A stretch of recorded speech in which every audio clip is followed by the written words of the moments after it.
Electronic repairs for phones and computers have become increasingly important in our daily lives. With the constant use of these devices, wear and tear is inevitable.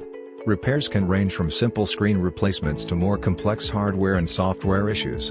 It is important to find a reputable repair service to ensure that your device is properly fixed. Some common repairs for phones include battery replacement, charging port repair, and camera repair.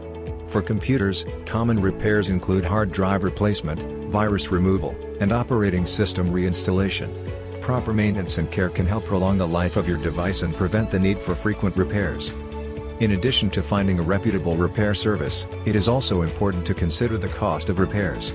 Some repairs can be quite expensive, so it may be more cost-effective to replace the device rather than repair it.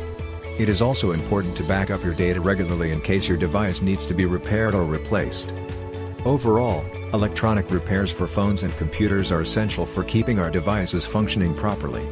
By finding a reputable repair service and taking proper care of our devices, we can ensure that they last as long as possible.